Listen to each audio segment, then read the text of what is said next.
जी अस्सलाम वालेकुम जी। रकबत आए हुए जी, सफ़ेदे लाए माशाल्लाह है। शायद नज़र ना आ रहे होने तो कहते ना माशाल्लाह स्टार्ट है ना। ये छोटे छोटे सफ़ेदे नज़र आ रहे थे। 8000 पौधा लाता जी। रकबा दस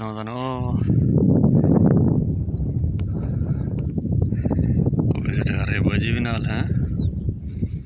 आई खड़ी है, मैं क्या करना आगे चेक तो करिए सदे लगे कि नहीं लगे हुए हैं। माशाल्लाह जी टुर तो भी है, अल्लाह खैर करे। हम बाकी अच्छा मौसम है, मौसम इंजॉयल है, मौसम है बेहतरीन। शाम है इदा दी ठंडी कहते छां तो नहीं है, शाम है। इंजॉय करने का जो मज़ा इतने टिब्बियां च आंदा, मैं कहना किते भी नहीं आता। तो चलो अल्लाह खैर करे जी, चलते हैं नाल।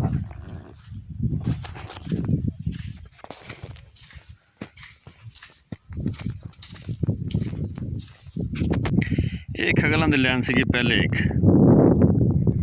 जिन्होंने वेखते हुए असी क्या चलो यार एक खगलों की लैन अगर इतने हो सकते ना बगैर पानी तो चलो पानी तो बोर आ तुम दिखाने हैं जी।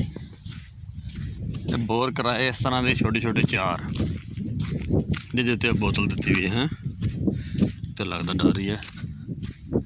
बोतल दी हुई बोर के उत्ते पानी नाल थोड़ा जिहा पता कि अगर पानी छड़ जाए तो पानी चकाने वास्ते।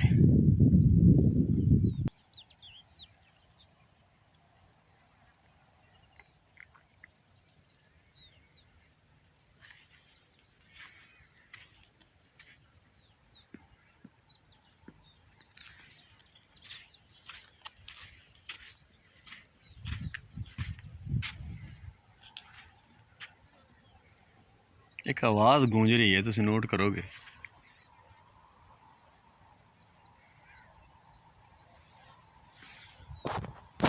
यह दरख्तों की आवाज़ है। मतलब कला हो तो वैसे खौफ आना ना।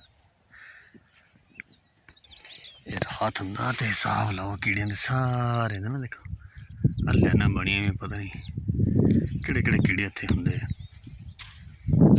देखो ना, पता नहीं मेरे कैमरे च नज़र आ भी रही कि नहीं। उदा देख के डर लगता रात में, पता नहीं किड़ी शा निकलती इत्थे हैं। चलो अल्लाह खैर करे, तो दिन दिन निकल चली इत्थे।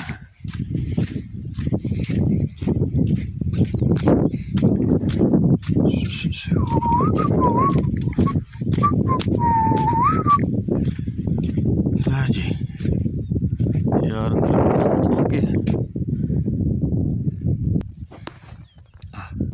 देखो किड़ी किड़ी मोटी सड़क बढ़ाई हुई है, जड़ा परिंदा है। पता नहीं किड़ी छप फिरती है इतने रात को। ये अज हद बन्नी जिथे हद बन्नी तो अपनी साइड रख के ना सफेदे लाते अल्लाह वारिस जी। तेरी खोट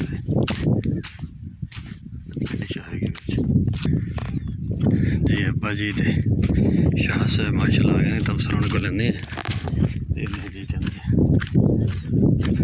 गुस्से देखते जाके। सुनाओ किमें कोई सफेदे होंगे कि नहीं, हो जाएंगे सफेदे कि नहीं? अच्छा पसंद भी आए कि नहीं? अच्छा अब मैं क्या अल्लाह वारिस है। वो परले बंदन लाया उसे जंगल, उन्होंने देख के सानू भी चाह चढ़ गया। चलिए पिछे नू वो तो उतों मोड़ देना, अगों तो राह खराब है ना, खराब होवे किते उतों पिछू मोड़ के जाओगे दोबारा।